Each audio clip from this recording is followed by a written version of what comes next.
Bom dia a todos, sejam bem-vindos.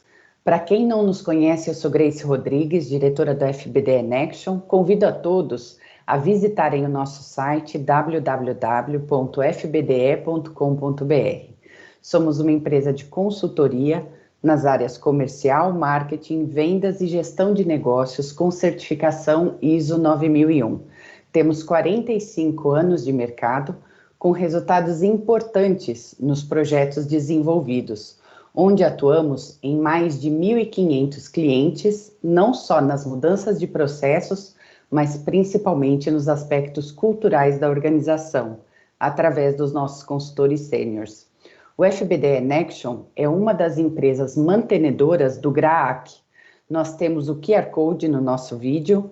Mire a câmera do seu celular, faça sua doação e junte-se a nós nessa causa.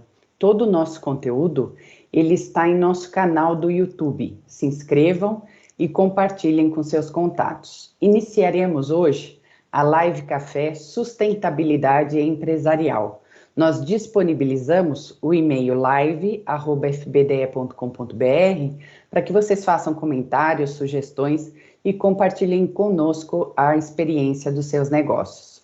O nosso convidado para a live de hoje é o Tomás Carmona. Seja bem-vindo, Tomás. O Tomás é formado em Administração de Empresas pela PUC São Paulo, com MBA em Sustentabilidade e Gestão de Negócios pela Fundação Getúlio Vargas. Atuou por quase 12 anos como líder de sustentabilidade na Serasa Experian e hoje é superintendente de sustentabilidade da Sul América, além de conselheiro da iniciativa Principles of Sustainable Insurance da ONU e membro da Comissão de Estudos em Sustentabilidade do IBGC. Seja muito bem-vindo, Tomás. Esse é um assunto bastante desafiador hoje para a gestão dos negócios, né? O uso de recursos naturais, privacidade e segurança de dados, ética, políticas e relações de trabalho, políticas de inclusão e diversidade, ou seja, são vários temas muito importantes e atuais hoje no contexto de gestão de negócios. Esse tema e tantos outros assuntos, eles estão interligados pela sustentabilidade empresarial. Então, são aspectos que envolvem várias áreas da empresa, desde a área jurídica, financeira, marketing, ou seja, é algo que impacta na cultura organizacional e também necessita do engajamento da alta direção. Para iniciar nossa discussão, peço que você abra seu microfone, conta para nós como se inicia esse processo de discussão sobre sustentabilidade empresarial para empresas de qualquer porte. Obrigado, Grace. É muito bom poder contribuir aqui com vocês e com a audiência que vocês têm de diversas empresas, de diversos setores. Espero poder aqui contribuir e ajudar um pouco nessa jornada, que é a jornada da sustentabilidade. E é um pouco, essa sua introdução foi ótima, ela me ajuda bastante, porque de fato sustentabilidade é um tema bastante amplo, bastante transversal aos negócios, vários aspectos estão relacionados à sustentabilidade e cada vez mais o mercado vem também cobrando que as empresas tenham práticas nesses temas. Então, é uma boa forma de você olhar para a sua performance de negócio, mas principalmente para a sua perenidade, como é que você vai ter o seu negócio aí pelo maior tempo possível, se possível, por várias gerações. A empresa que eu estou está na 5ª geração, ela está completando 125 anos de existência e vem tratando o tema de sustentabilidade de forma muito séria, muito conectado com a estratégia e com a cultura, e eu espero poder trazer um pouco dessa experiência, um pouco também da minha experiência anterior, experiência acadêmica que eu também tenho, para poder ajudar aqui com boas dicas. E sustentabilidade não é um tema novo, ele é um tema porque eu posso dizer que ele chegou nas discussões de empresas há mais de 20 anos, mas nunca é tarde para começar. Mas é interessante você entender a sustentabilidade como uma jornada mesmo, né? Você não implanta e se torna maduro no tema de uma hora para outra. Você tem que começar em algum ponto, começar pequeno, começar entendendo bem os seus impactos, entendendo bem a relação disso com o seu negócio, com o setor que você atua, e aí sim você vai crescendo esse processo. Essa jornada, se a gente puder simplificar aqui, a gente pode dividir ela em 3 grandes blocos, né? Normalmente, as empresas começam a olhar para o tema da sustentabilidade pela questão ambiental, principalmente aquelas empresas que têm algum impacto ambiental maior, né? E olham para uma questão de ecoeficiência, como ser mais eficiente do ponto de vista ambiental, como diminuir custos, por exemplo, caso você tenha custos que estão ligados a questões ambientais, seja porque é necessária uma licença, seja porque você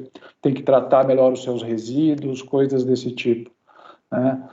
Um segundo bloco dessa jornada assim, o olhar social, né? O que a gente no passado chamava muito de responsabilidade social, o olhar para dentro e para fora, para dentro com relação principalmente aos funcionários, aos colaboradores, as relações trabalhistas, as relações entre as pessoas, como você capacita a sua força de trabalho, o tema da diversidade, da inclusão, todos eles estão muito mais ligados a esse aspecto da responsabilidade social corporativa.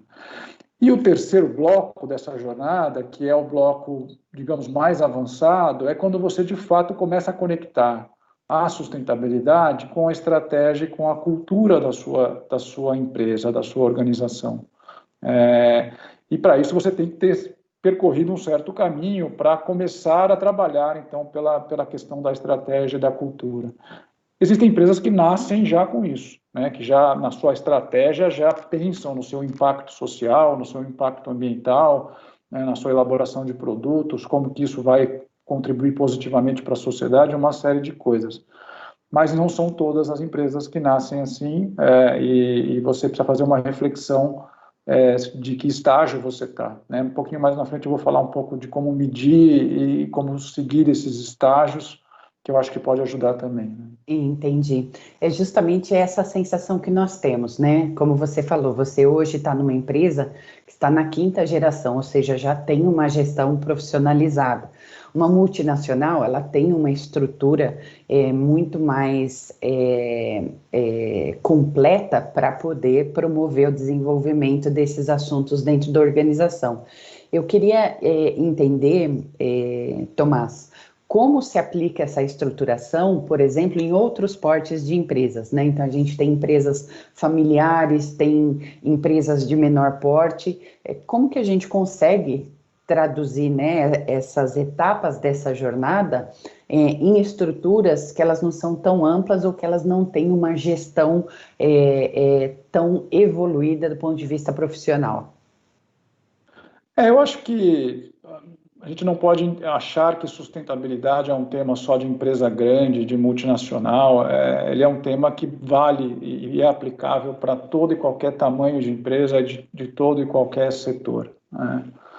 O que é importante é você entender como ele se aplica ao seu porte e ao seu negócio e ao setor que você está, e todos esses aspectos. Você não precisa entender sustentabilidade como uma área com profissionais especializados num primeiro momento. É lógico que conforme você vai avançando, você vai precisando de mais especialização nesse processo. Mas você pode começar pelos aspectos mais simples, como, por exemplo, regulamentares, né? O quanto você está em compliance com as leis trabalhistas, com as leis ambientais, caso elas se apliquem ao seu negócio, né? Trabalhistas, praticamente todos os portos de negócio elas se aplicam, né? Ambientais vai depender da natureza do negócio, mas você pode começar assim e também começar a estruturar uma pequena governança para o tema. Como é que o tema da sustentabilidade entra no processo de tomada de decisão, né? Mesmo que você não tenha uma estrutura de governança corporativa, mas você tem lá dentro da sua empresa processos de tomada de decisão sobre custos, sobre produtos, sobre uma série de coisas. E a sustentabilidade pode estar conectada com todos esses processos de decisão, ou seja, questões sociais, questões ambientais podem estar conectadas com todos esses processos de decisão. Começar pequeno, caso você ainda não tenha feito nada, né, mas já de saída tentar estabelecer algum tipo de indicador, algum tipo de medição que vai mostrar que você está evoluindo. E para isso tem ferramentas, tem formas, tem referências que você pode acessar, né? Aqui no meio da conversa eu vou dar bastantes dicas também dessas ferramentas e dessas referências, né? Perfeito. Como você falou, principalmente a questão ambiental, para certos tipos de negócio, ela já é uma obrigação, né? Já existe uma regulamentação, dependendo do produto que é produzido, do resíduo que ela gera. Como que se dá essa visão da sustentabilidade, por exemplo, em outras atividades, como do comércio, de serviços, que a gente não tem esse lado ambiental tão forte?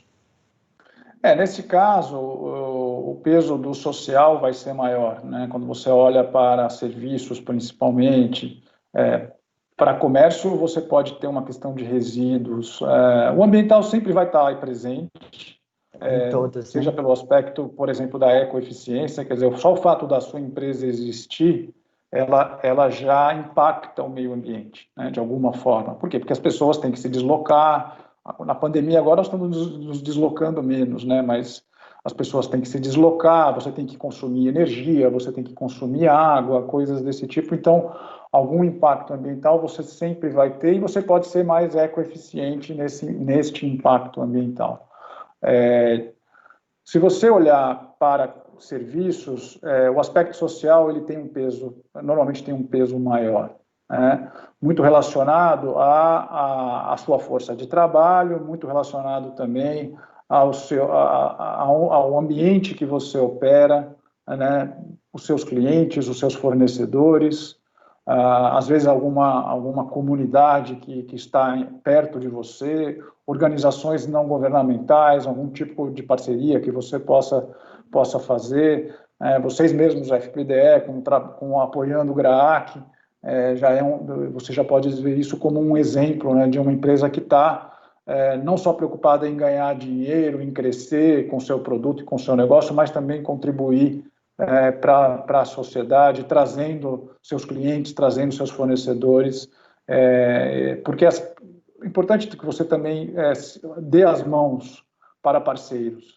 Os temas sociais, a desigualdade no Brasil é muito grande, as questões ambientais no Brasil são bastante críticas também. Nenhuma empresa, por maior ou menor que ela seja, ela vai conseguir resolver essas questões sozinha. Então, ela precisa estar em parceria com a sua cadeia de valor, em parceria com a sociedade civil organizada, ou seja, o terceiro setor, as organizações não governamentais. Existe aí um mundo de possibilidades para você ampliar o seu impacto positivo na sociedade. Perfeito, Tomás. Você já tocou nesse assunto, eu queria que você trouxesse para a gente, né, como se dá esse desenvolvimento da sustentabilidade empresarial? A gente está falando em processos, nós estamos falando de uma metodologia, existem ferramentas, como que se dá essa estruturação do trabalho sustentável empresarial? Se eu pudesse dar um passo a passo, eu acho que a primeira coisa é você olhar para o seu negócio e entender, do ponto de vista social e ambiental, principalmente, quais são as questões mais relevantes que se aplicam ao seu negócio.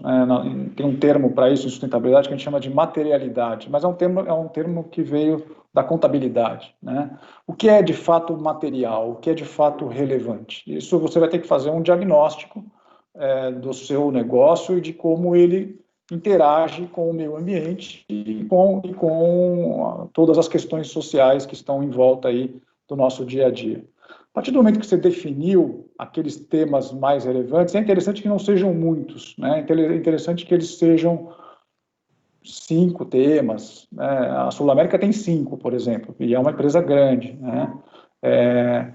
E é muito a visão de dentro, principalmente da liderança, dos gestores da organização, mas se você também puder coletar um pouco a visão de fora, né, dos seus parceiros, dos seus clientes, dos seus fornecedores, da comunidade do entorno, você cruza essas duas visões e ali tenta entender aonde elas se cruzam e aonde a relevância se aplica, né? A partir do momento que você definiu temas relevantes, é interessante que você comece a pensar em política, né?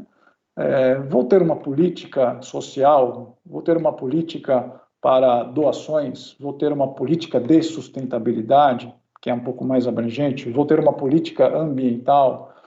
Os temas vão te dizer a necessidade das políticas, né? A partir do momento, então, que você desenhou uma política, ela pode ser muito simples, mas ela é um documento importante, porque ela deixa claro para todo mundo, né, como é que você vai tratar os temas relevantes.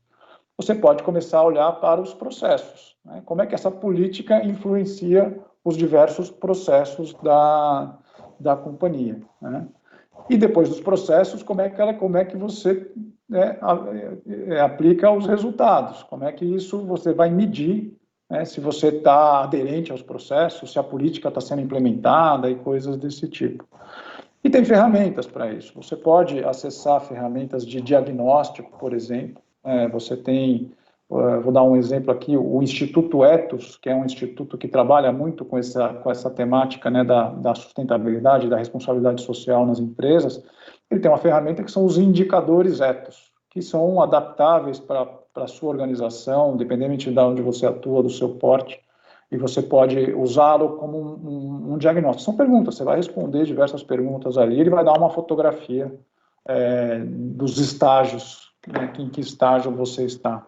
Você tem ferramentas de report, de prestação de contas, né? Empresas, a transparência cada vez mais é demandada pelos clientes, pela sociedade como um todo. Uma empresa falar sobre o que ela está fazendo, sobre os seus pontos positivos, sobre os seus pontos negativos. Então, você tem uma ferramenta que é uma referência para você fazer esse tipo de relatório, que se chama GRI, Global Reporting Initiative. É a ferramenta mais aceita no mundo. Se você opera já exportando, por exemplo, né, é interessante que você utilize esses padrões para poder fazer um relatório anual, por exemplo, né? Você pode fazer um relatório anual usando essa ferramenta, e ele também é adaptável para os diferentes portes e negócios. Isso também pode ser feito. Tem certificações. Você pode buscar uma certificação também. Ela também pode te ajudar. Em muitos casos, para você operar em alguns mercados, você precisa ter uma certificação. Assim como você tem ISO 9000, você pode ter a certificação ambiental, você pode ter a certificação social.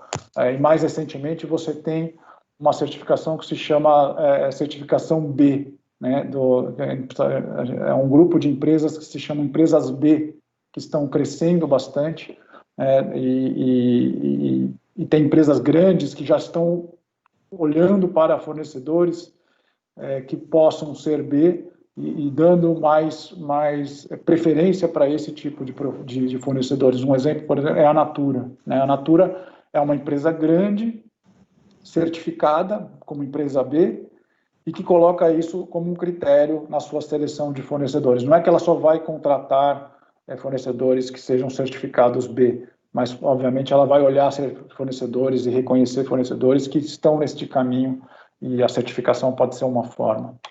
Entendi.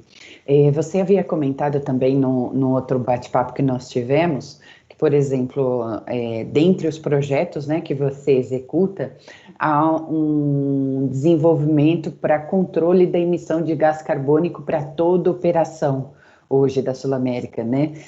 Isso soa bastante distante, por exemplo, de uma operação de uma empresa de menor porte. Como que isso é possível?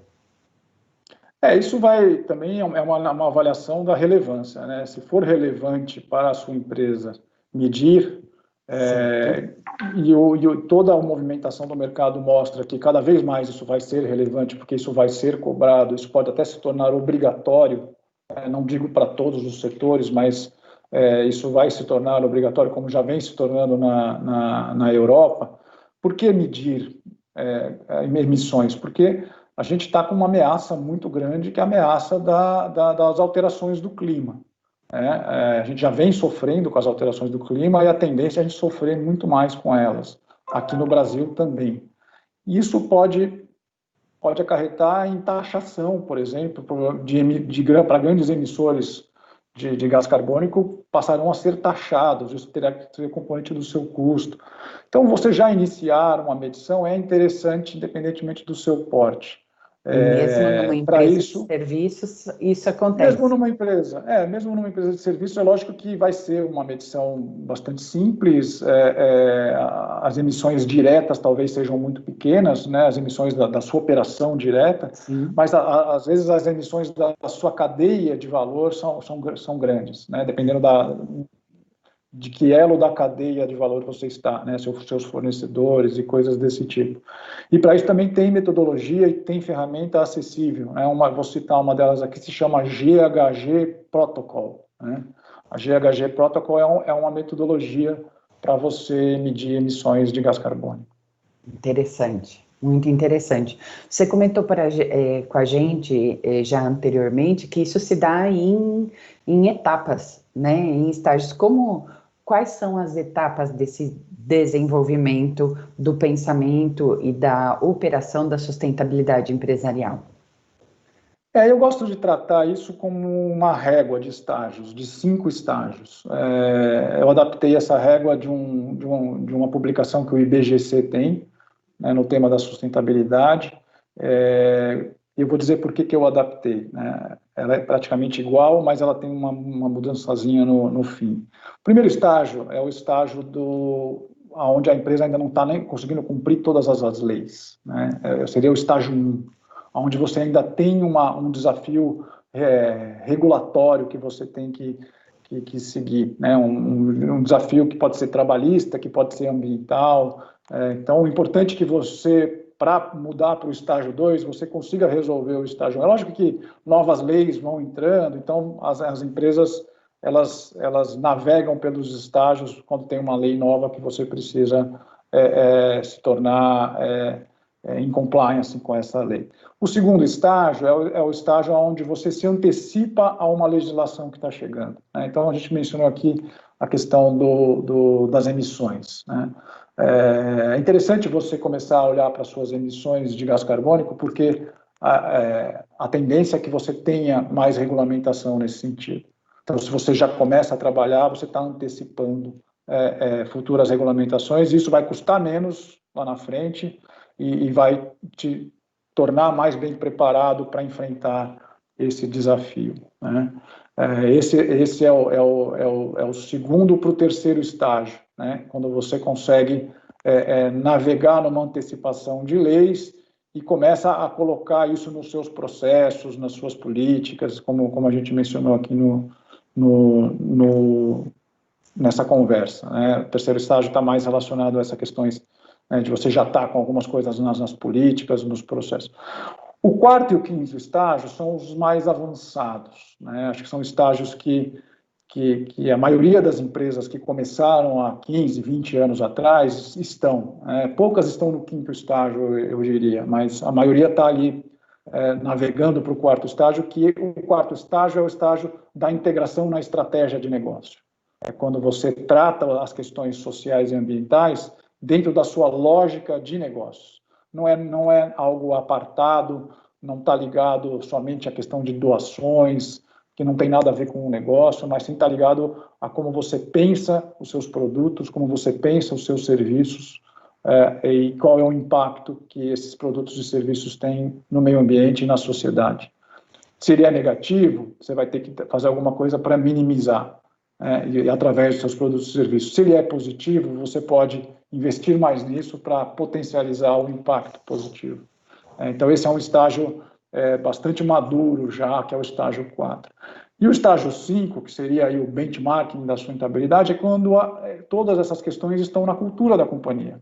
Então, já fazem parte, são naturais, você já discute isso sem precisar estar a todo momento conceituando, sem precisar estar a todo momento tendo que trazer exemplos de fora, isso já está dentro da companhia e a companhia já consegue lidar com impacto social e ambiental de uma forma muito natural. Por que eu falei que eu adaptei a régua? Porque a régua do IBGC, ela considera o quinto estágio como o estágio do CEO apaixonado, né, ou fundador, que é um estágio interessante, mas é um estágio que eu considero um pouco arriscado, porque se é o presidente da companhia ou o fundador da companhia que faz com que ele é apaixonado por questões sociais e ambientais e de alguma forma fomenta isso dentro da companhia, mas isso só está com ele, se a companhia é vendida, se você troca o presidente, coisas desse tipo, você pode perder essa evolução, né? Então, eu acho mais interessante falar de cultura, porque cultura é mais perene, né? Como um quinto estágio, do que colocar somente ali como tendo a figura do líder maior da companhia, como uma pessoa que acredita naquilo, que é super importante, é lógico, que ele seja ali o principal fomentador do tema, mas não pode ser só ele, né? Tem que estar na cultura da organização.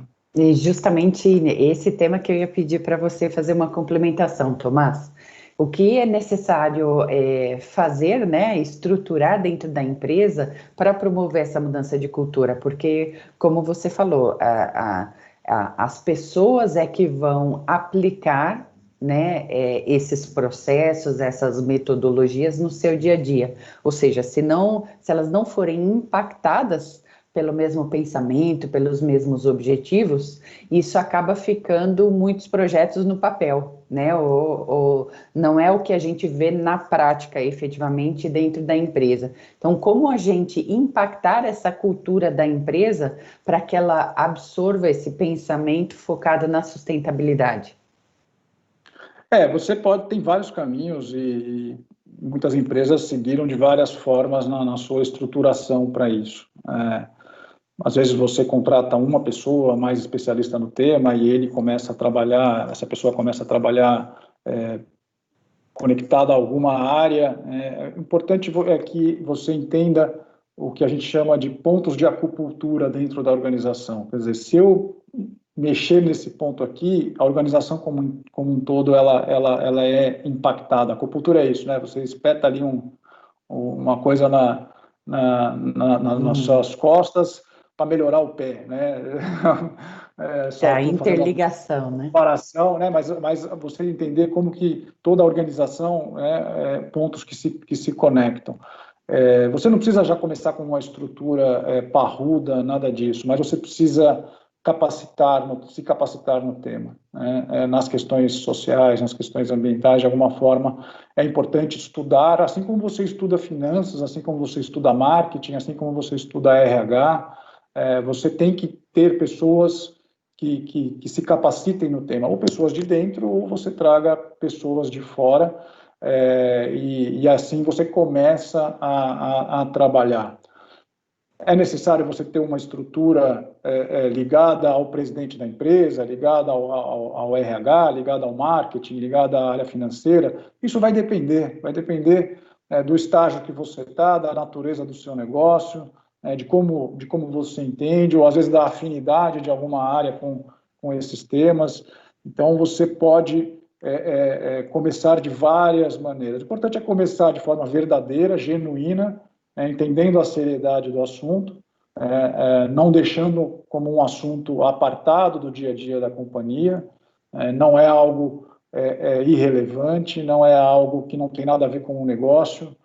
Se você quer começar, já comece olhando pela lógica do negócio, né? Não é bom mocismo, não é caridade, né? Nós estamos falando aqui de diferenciação, né? De você se diferenciar dos seus concorrentes, nós estamos falando aqui de minimização de riscos, nós estamos falando aqui de performance, de maiores resultados.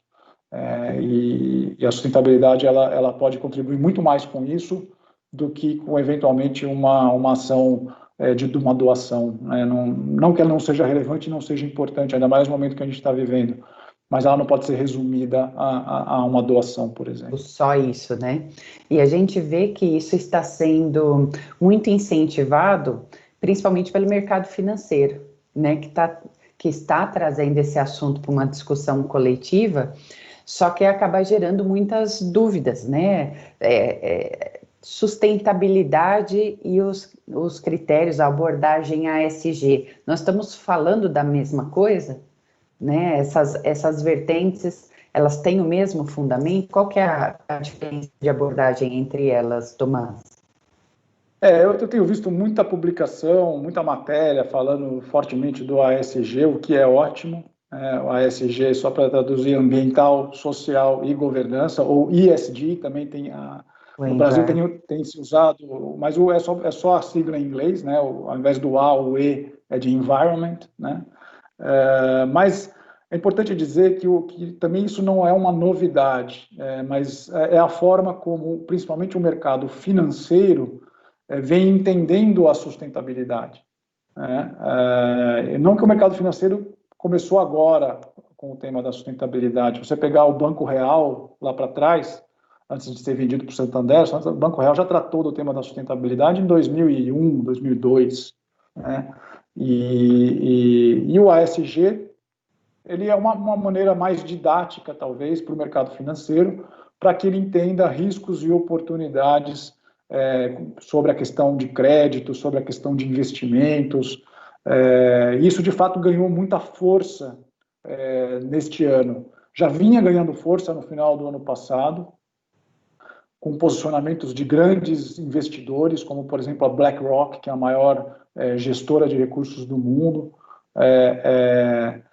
com posicionamentos fortes do Fórum Econômico Mundial, né, com posicionamentos também do que a gente chama de Business Roundtable nos Estados Unidos, que reúne uma série de grandes empresas americanas, já trazendo o tema da sustentabilidade pela abordagem ASG de uma forma mais forte, mostrando que isso cada vez mais teria que ser parte presente do mercado, né? E com o advento da pandemia do coronavírus, isso ganhou mais força ainda. A pandemia do coronavírus trouxe uma consciência maior do quão a gente vive num planeta sistêmico, que o que você faz de um lado do mundo afeta do outro lado, né? Ela é um grande exemplo da gente estar dentro desse sistema que é fechado, né? O planeta é um sistema fechado. Então, tudo que você faz pode afetar algum outro lugar. Você não joga lixo fora, né? O lixo não você fala, joguei fora. Não tem fora, tá sempre dentro. Você precisa tratar bem. Você precisa tratar bem, você precisa ter... Né? Por isso que a gente fala muito de infraestrutura resiliente, recursos renováveis, porque está tudo aqui dentro. A gente tem que conviver. Não adianta jogar para debaixo do tapete e achar que ele desaparece. Né? E o mercado financeiro, então, começa cada vez mais a olhar os temas ambientais, sociais de governança como critério de risco, né? Como precificação, como uma diferenciação também. Você tem fundos de investimentos hoje que você pode utilizar, investir como pessoa física, como um investidor, que são fundos que olham para empresas que têm boa performance ambiental, social e de governança. E por que isso é importante? Porque elas estão minimizando o risco, principalmente, né? Você quer que o seu investimento não seja um investimento extremamente arriscado e também que você não esteja financiando algum tipo de coisa que não combina com os seus valores. Então, cada vez mais o mercado financeiro tem olhado para isso e as casas de investimento, os bancos, a concessão de crédito, tudo isso tem começado não, mas tem ganhado muito força pelo aspecto também ambiental social, não só mais pelo aspecto de risco econômico, né? Porque está tudo interligado.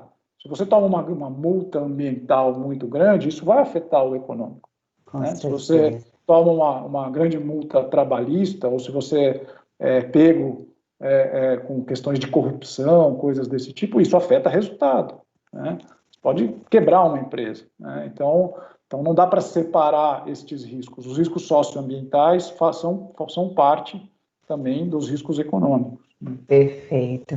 E como você falou anteriormente, quem pensa essa sustentabilidade, essas questões ASG, ela está vendo a perenidade da empresa, né? Então, ela está enxergando mais a longo prazo, que também traz uma perspectiva para o negócio interessante.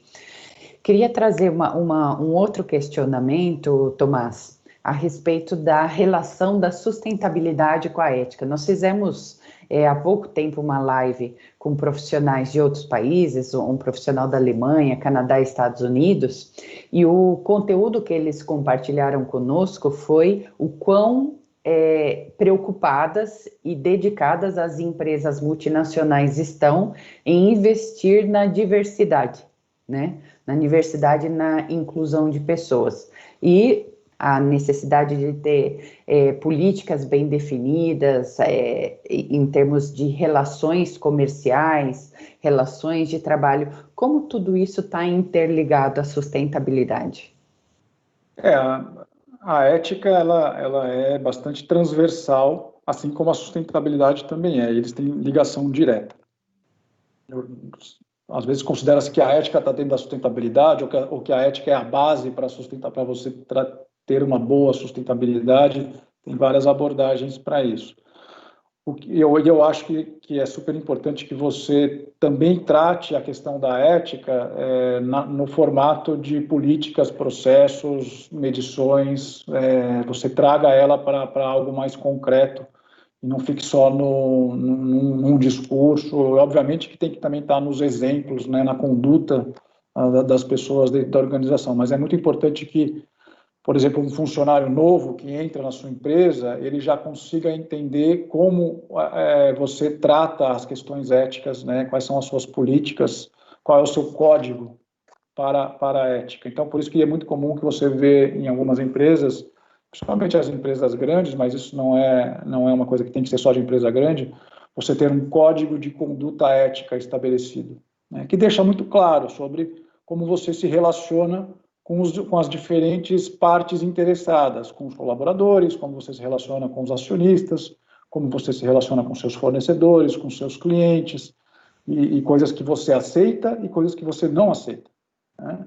Então, por exemplo, mão de obra análoga à escravidão, mão de obra infantil, são coisas que normalmente códigos de ética diz que não aceitam, principalmente na relação com fornecedores, né? Primeiro porque isso não estaria alinhado com compliance, obviamente, né? Mas também porque é uma questão ética, é uma questão de valores, de você não aceitar esse tipo de coisa. Então, a ética é super importante, a ética concorrencial também, né? Como é que você trata com o concorrente, né? Uma concorrência leal, né? Não é aquela concorrência que você denigre o seu concorrente. Por que você tem que falar mal do seu concorrente? Fala bem de você, fala melhor de você mesmo do que o seu concorrente fala dele, né? E não você denegrir o seu concorrente. Isso tudo está ligado também a discussões éticas. Isso está muito ligado também à governança, né? A ética ela tem que estar muito conectada com o processo de tomada de decisões da companhia, né?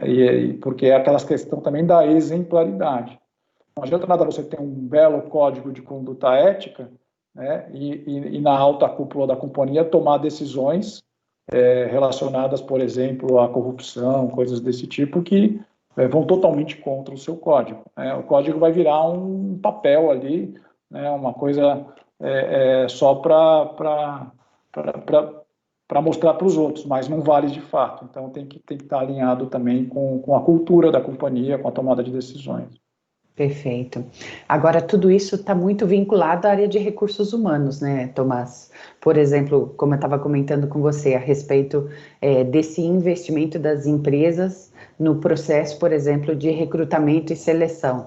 A gente percebe uma preocupação e uma mudança até, por exemplo, na captação de dados, no descritivo, né, das oportunidades, que acabam inserindo novo pensamento, né, até no processo de contratação de novos funcionários. Como fica a relação dessa área que defende essa bandeira da sustentabilidade empresarial em relação à área de recursos humanos? É legal a sua pergunta. A minha atuação hoje na Sul América, a sustentabilidade é par da área de recursos humanos, né? Eu respondo para a vice-presidência de sustentabilidade, recursos humanos e administrativo, né? E recursos humanos é, de fato, uma área essencial para você avançar no tema da sustentabilidade por causa daquela questão da cultura que eu falei, né? Para você chegar no estágio da cultura, recursos humanos é uma área super importante, independentemente do porte, né, para trabalhar a cultura da companhia através do desenvolvimento das lideranças, através de como você estabelece critérios para contratação, de como você é atrativo para bons profissionais, né, de como você lida com a diversidade, com a inclusão. Então, recursos humanos tem um papel, eu não diria que é maior do que das outras áreas, acho que você tem que olhar para todas as áreas da companhia com um papel no mesmo patamar, mas recursos humanos nunca pode estar de fora dessa discussão, porque aí vai ficar um buraco, porque aí você não vai estar olhando de forma clara para como a cultura da companhia está absorvendo esses temas, né, como você está, de fato, fazendo com que as pessoas, recursos humanos, eu nem gosto muito do termo recursos humanos, eu acho que as pessoas não são recursos, eu gosto muito mais do termo desenvolvimento de pessoas, né, ou gestão de pessoas, aí eu gosto de falar de pessoas. Seus clientes são pessoas, sempre tem que ter pessoas, então você tem que ser bom de pessoas, tem que tratar bem as pessoas, tem que saber desenvolver pessoas, você tem que dar exemplo para as pessoas. Então, recursos humanos, como área mais conhecida aí, de fato, tem que estar muito próximo desse assunto. Mas que também está em enorme evolução, né, em todo esse momento. Como você falou, está deixando de ser apenas recursos, né, tá havendo uma humanização muito grande. Eu queria relembrar, você fez um comentário para mim que eu achei fantástico. Você falou, não adianta apenas ter uma preocupação com a diversidade. A diversidade é como se chamasse alguém para uma festa, a inclusão é chamar para dançar, né? Eu achei bem interessante essa analogia, porque, ou seja, não adianta apenas trazer as pessoas para dentro desse ambiente, sim, ter políticas para que as torne parte dessa estrutura. Achei fantástico a sua colocação. A gente já está chegando no fim da nossa live, Tomás. Queria trazer uma última questão para você esclarecer para a gente, da onde surge, né? Como nasce dentro da empresa a necessidade, o interesse em pensar na sustentabilidade empresarial? Olha, do que eu conheço de empresas nesses quase 20 anos que eu venho trabalhando com o assunto, eu já vi surgir de vários lugares, né, em várias áreas. Eu já vi isso começar no marketing, eu já vi isso começar no jurídico, eu já vi isso começar na área de financeira, no RH, como a gente falou aqui, na paixão do presidente. Então, pode surgir de vários lugares. Eu acho que o importante é que ela comece a acontecer dentro da organização. Mas tem um grupo de pessoas que não podem ficar distante desse tema, que é a alta direção da companhia, né? Os principais tomadores de decisão.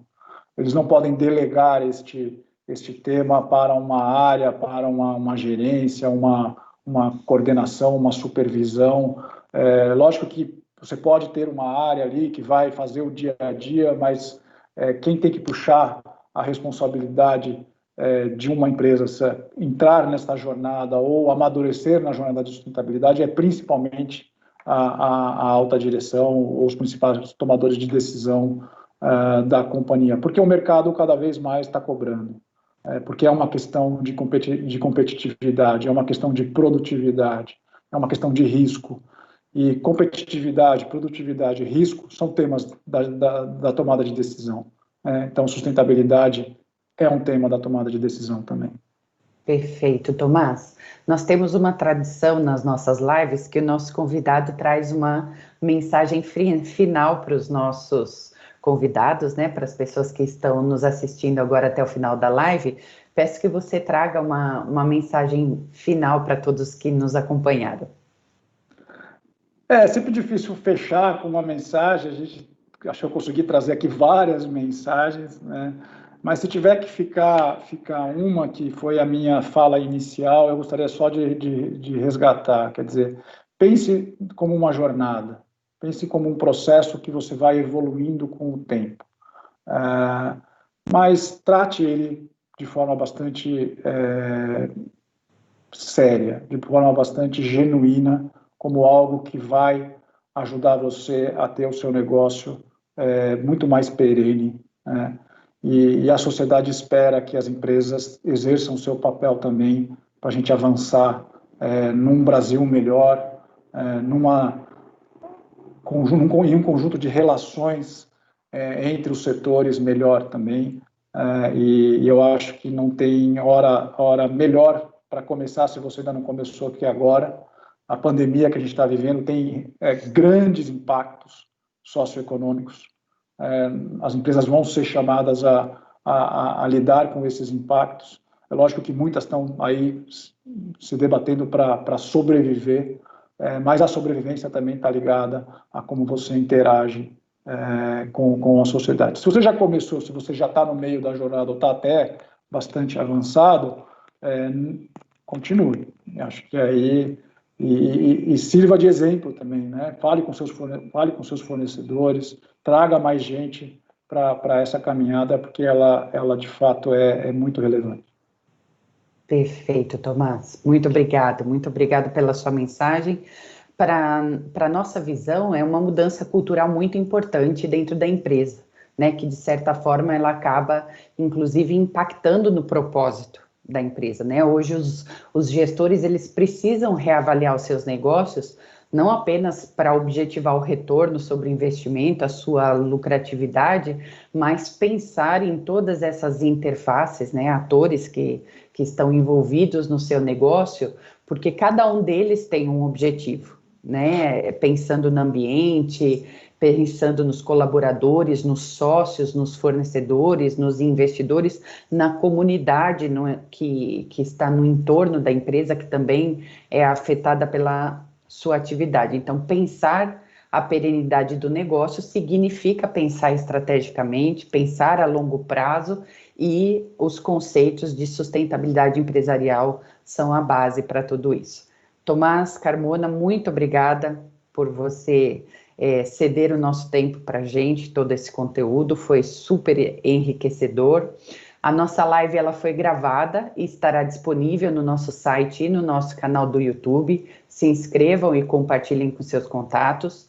Nós disponibilizamos o e-mail live@fbde.com.br. Quem quiser fazer seus comentários, sugestões, fique à vontade, será um prazer nós marcarmos um meeting com os gestores para discutir o seu negócio. Para quem ainda não fez sua doação, se engaje conosco na causa do GRAAC, mire a câmera do seu celular no QR Code e faça a sua doação.